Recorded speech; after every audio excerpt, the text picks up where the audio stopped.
Let's start the video off with the disclosures. I'm gonna just tell you guys what was sent to me and if I have any contracts or relationships with companies on the products that you see placed in this video. Try to be as transparent as possible with you guys so that you know if there is any monetary benefit or even just product benefit that I would receive anytime that I am filming a video on a product. And there are a couple products here that were sent out to me. So Ranger Point did send out all the gear that I'm gonna be talking about. Honestly, I can't remember if I bought that Spark Solar or if it was sent to me, but Vortex has sent me optics in the past, so it is possible that's one of the ones they sent. Ranger Point also sent the Picatinny rail on top. Henry sent the rifle, magazines, muzzle devices, suppressors, and all that good stuff I purchased myself. All the ammunition was purchased myself.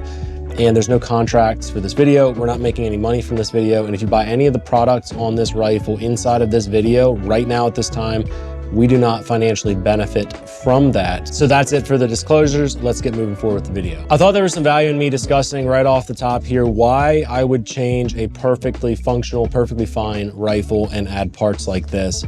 And you might resonate with this as well, but for some people that are lever action purists, they're gonna be like, whoa, we can't do that to a lever gun. It's gotta stay the same way that it was since the 1800s. But I'm not that kind of guy, so I decided a little bit of spray paint and some flashy parts was gonna be just perfect for me. And at the end of the day, if you watch the original Henry Supreme videos that we did, the factory rifle is a perfectly fine rifle. It's very capable, but it is a very traditional style rifle. And because of that, there's gonna be some limitations with things like sling placements. There's gonna be some limitations with mounting lights and lasers and things like that. And also, if you wanna save a little bit of weight and add functionality, you can look at parts like this to basically increase the core performance of your lever action rifle. The Henry Supreme's action is one of the smoothest running lever actions that I've ever touched. So it was a perfect candidate for putting parts like this onto the rifle. And on top of that, when you have a longer rail, you have a little bit better stock, a little bit better ability to control the gun, you ultimately end up having what feels like a more refined rifle. And on top of that, my oldest son is about to go deer hunting this year, so I want him to use this particular rifle, and I wanted it to be a little bit more modular for him, save a little bit of weight on the stock, and just have a more comfortable rifle to shoot. But at the end of the day, I didn't add these parts because there was anything wrong necessarily with the factory Henry Supreme. I just wanted to, in my typical fashion, maximize the platform that was at hand.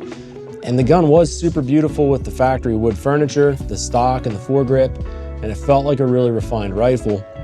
So it's not that I thought it had anything necessarily lacking. It's just that when you do things like this, especially the rail to me is the biggest thing. When you swap out the wood for a modular M-LOK rail, the ability to run it in more of a fighting style rifle becomes so much better. It's more pronounced, you have more capability out of the rifle. And because of that, I knew that eventually this rifle was gonna end up just like this. And the whole camouflage spray paint thing, there's two things there. I just wanted it to look cool, but also when we're out hunting, this is going to blend in a lot better than the factory Henry would. Not that there's anything wrong with a wood gun and a blued looking stock, or I should say blued looking barrel and a black receiver and all that stuff. There's nothing wrong with that. But I wanted a gun that could just blend in and be that much more capable. And I also wanted to show you guys what you could do with a quality lever action rifle and how you could take a gun that's already capable, make it more capable, maximize it out there. And this is especially directed to those of you that live in states where you might have really weird magazine capacity restrictions, or certain rifles are not allowed, or they're frowned upon or harder to get, things like that. And oftentimes a lever action rifle like this is acceptable in almost every state. Now obviously this has a detachable magazine, so in some states it might get really weird for you. But if you live in a not totally communist state, but it has really weird gun laws, having a rifle like this could expand your capability to defend life and protect your property and your family. And so for me, it's an important conversation to be having. I also feel like we are in this era of lever action rifles are sort of changing. And we're all wondering, what's the next phase? What's the next iteration? For Henry specifically, where are they headed? What is the next thing that they're going to be doing? And until that question is answered, the aftermarket support from companies like Ranger Point Precision give you that ability to maximize this platform. I've got some exciting news for you guys. We just resurrected the KeystoneCarry website. So there's gonna be a lot of stuff going on over there. Right now it's kind of a blank slate, but if you wanna see the companies that I worked with, we have all of those brands that I have done reviews with or partnered beside, came beside, did media for, etc. So if you want to see that, you can check that out on the KeystoneCarry website. Additionally, you'll find at the top of the website, there is an appointment tab. More and more of my job description has been traveling the country and consulting with different ranges to build amazing facilities that service you. You might be wondering, why the heck am I talking to you about it? The reality is you're probably a member at one of those gun ranges or gun clubs. So here's what I'm gonna ask you to do. Get in touch with either the board of directors at the club or the owner of your range and tell them about what we do at TA Targets and let them know that they can book an appointment with me. That first phone call, I'm not gonna charge them anything, but I really wanna go across the country and change the landscape of shooting ranges for the better. And then ultimately you benefit from that, because when you walk on a shooting range and you see that it's fully outfitted with TA Targets steel, you can rest assured knowing it's safe, it's built well, it's built by a company that cares about you. And then the facility can rest easy knowing that it's a safer system that's gonna last a lot longer, which saves them money and reduces risk of the operations. So again, that's on the KeystoneCarry website. You can book an appointment with me, but it's not just steel targets. If you wanna talk guns, gear, you want me to come beside you and help you with your new business startup, just sharing some of the stories and mistakes that I've made over the past 10 years in business, I'm happy to do that. We have all the information on the website. You can get in touch with me. The information will be down in the description, and I hope you do reach out. The last little housekeeping thing, we are starting to have monthly gatherings at TA Targets HQ. If you're local to me in this area in Southeast Pennsylvania, I hope to see you out of the next one. We had about 35 people gathering at the previous one, and we're hoping to do that every single month, but more information will be on the TA Targets website, and we can also put some information on the KeystoneCarry website when we get closer to those dates. That's it for the housekeeping. Let's get back into the video.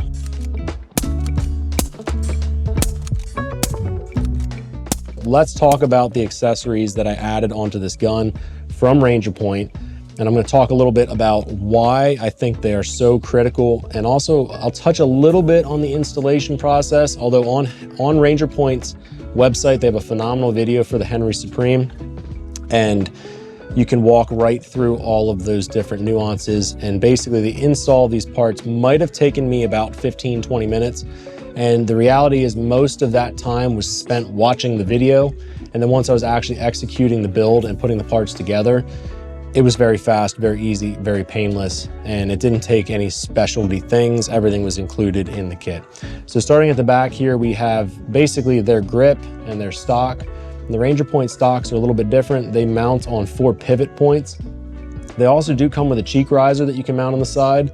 And on their website, if you look, they do have this sentence basically saying that there's accessories coming for the stock, but that's kind of at this point, it's a to be announced kind of situation. So I actually know nothing about what's coming for the accessories, but you'll see that there's tapped holes, there's different slots and things like that. I can only imagine that different ways to carry accessories, mount slings, do stuff like that. There's probably some stuff coming for this stock that we just don't know about yet. The butt pad's really big, really squishy. Now 300 Blackout is not an overly aggressive caliber cartridge, I should say, when we're talking recoil, but a good butt pad makes the gun more comfortable.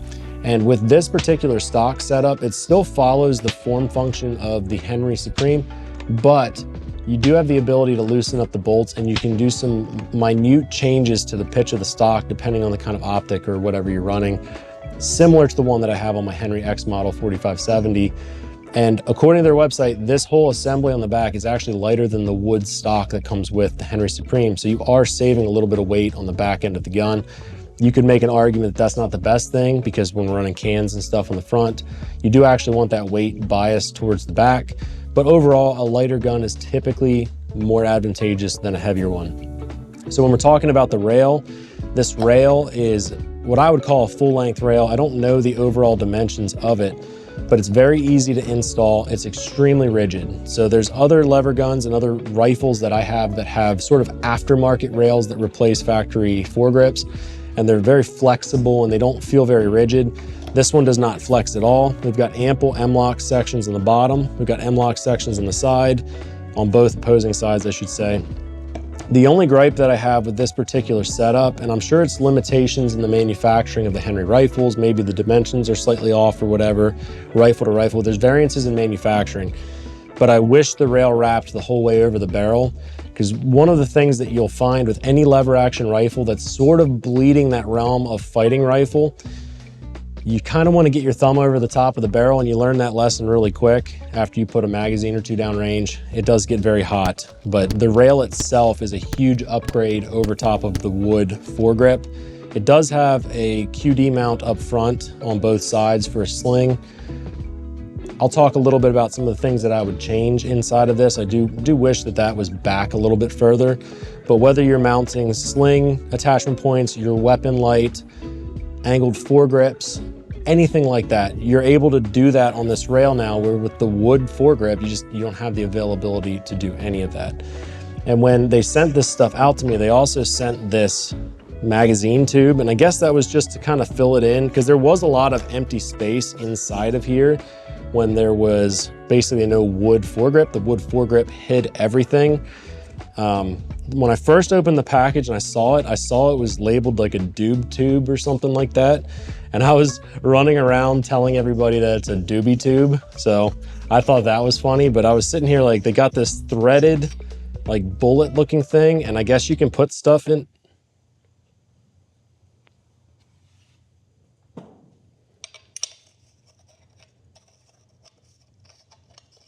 Hey, Brenton, can we cut the camera real quick? They shouldn't have seen that. We can cut that out. Okay, thanks. Yeah.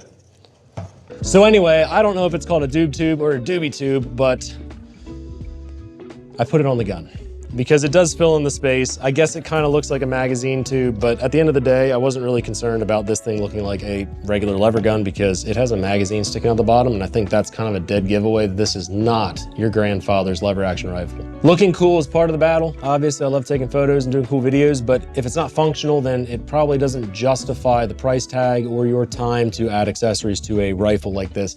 So I guess that's the big question that you might be asking me right now. How much did it actually change the rifle? And the truth is, the rifle is still the same rifle. It's still lever action 300 Blackout. It still runs really good. It's awesome to shoot suppressed. Subsonic, supersonic ammo. It doesn't care because it's not a semi-auto. You don't have to fine tune a gas system. It runs everything perfectly fine. But what these parts do add is a little bit of extra elegance. And when we're talking about the stock, I'm kind of like in between whether or not you would need to go with the stock, and you could ultimately decide that for yourself. I think it would look a little bit weird if you had the wood stock and you had this modular rail on it. So for me personally, anytime I build out a tactical lever gun, I kind of just go all the way in and I just deck it out front to back. But the stock functionality, other than the weight, it is a little bit more comfortable.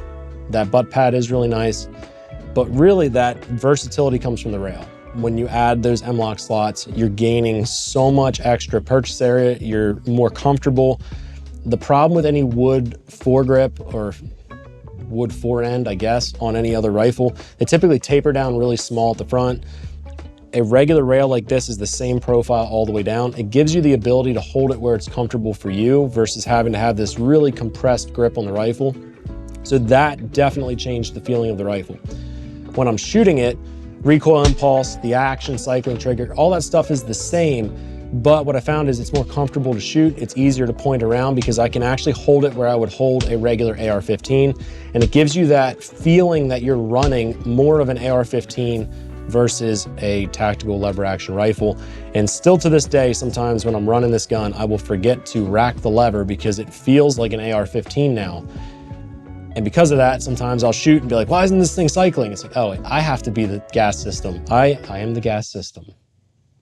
Let that sink in for a moment. So overall, it didn't really change the gun that much, but it did increase its capabilities. And I'm excited in deer season this year with the extra weight savings that I've got going on here to mount a scope on for my son and see if he can take his first whitetail deer here in Pennsylvania with this particular lever action rifle. So I feel like I created this modernized classic rifle that is even more capable than it was out of the box. And that raises a very good question for you. Should you consider buying parts like this? And is this setup or building out a gun like this the right move for you? And that's always really hard to answer that question because it's going to be very nuanced for every individual. I will say this, Oftentimes aftermarket parts like this for lever guns are perfect for folks that already have lever guns. If you don't own a lever action rifle right now, and you're not even sure if you would like a lever action rifle, maybe don't buy the rifle and all the stuff at the same time. Maybe you should get that rifle, run it out of the box, see what you think about it, see how it functions, and if it's a viable platform for you. And then after you own the gun, if it is a viable platform for you, then adding the extra parts and accessories may make sense for your use case. But if you're not looking to mount weapon lights, you're not looking to mount foregrips, and it's not really a tactical application, maybe you're just going out hunting with it or plinking, you may not be able to financially justify this kind of a setup because you are increasing the cost of the lever action rifle. And I know that companies are investing time and energy in creating lever action rifles that look closer to this right out of the factory, and we'll talk about some of them in the near future.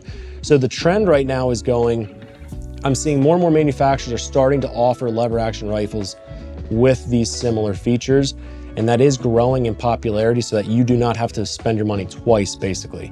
But there's a lot of you out there that have lever action rifles, whether that's a Marlin, a Winchester, a Smith & Wesson, a Henry, or anything in between, and you already own it and you're trying to just get more performance out of that particular lever action rifle, because let's face it, these things haven't changed that much in the last 150 years or whatever it's been since their inception, other than the Supreme came out as the first truly, I'm gonna say, magazine-fed lever gun. There have been magazine-fed lever guns, but I've never known of one that fed directly from AR-15 mags with an AR-15 style bolt and an action that's as smooth as this one. So times are changing. But if you answered that you see value in this and you already have the lever gun, it might make sense. And as always, if you have the funds and the availability to just spend money on these things and you collect them or you like to shoot or train with them, then by all means, it's America. You should be able to buy what you want and do what you want with your money. And if that's you, then there's no harm in building out a lever gun like this. It might not get as much use as your AR-15, but it can serve that defensive role and serve the hunting role and serve the put it in the hands of another young person that's just learning how to shoot, and it's not going to be intimidating to them, so they actually get to enjoy firearms, enjoy the experience of shooting their first gun, and ultimately walk away excited about the right to bear arms and own firearms and to engage in shooting. And ultimately, that's good for everybody.